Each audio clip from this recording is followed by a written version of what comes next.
ತೆಲಂಗಾಣದ ಕಾಜಿಪೇಟ್ನಲ್ಲಿರುವ ರೈಲ್ವೆ ತಯಾರಿಕಾ ಘಟಕಕ್ಕೆ ರೈಲ್ವೆ ಸಚಿವ ಅಶ್ವಿನಿ ವೈಷ್ಣವ್ ಇಂದು ಭೇಟಿ ನೀಡಿ ಪರಿಶೀಲನೆ ನಡೆಸಿದರು.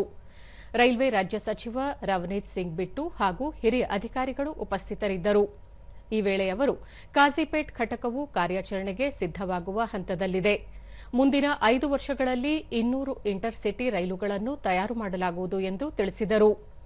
ಇಂಟರ್ಸಿಟಿ ರೈಲುಗಳು 300 ಕಿಲೋಮೀಟರ್ ಸಂಚಾರ ನಡೆಸಲಿದ್ದು, ಜನಸಾಮಾನ್ಯರಿಗೆ ಅನುಕೂಲವಾಗುವಂತೆ 2 ನಗರಗಳ ನಡುವೆ ಸಂಪರ್ಕ ಕಲ್ಪಿಸಲಿದೆ. ಕಡಿಮೆ ವೆಚ್ಚದಲ್ಲಿ ಅಂತರ್ನಗರ ಪ್ರಯಾಣಕ್ಕೆ ಅನುಕೂಲವಾಗಲಿದೆ. ಈ ರೈಲುಗಳ ಕಾರ್ಯಾಚರಣೆಯಿಂದ ಸಾರಿಗೆ ದಟ್ಟಣೆ ಕಡಿಮೆಯಾಗಲಿದ್ದು, ಹಲವು ಅತ್ಯುತ್ತಮ ಆಧುನಿಕ ಸೌಲಭ್ಯಗಳನ್ನು ಒಳಗೊಂಡಿರಲಿವೆ.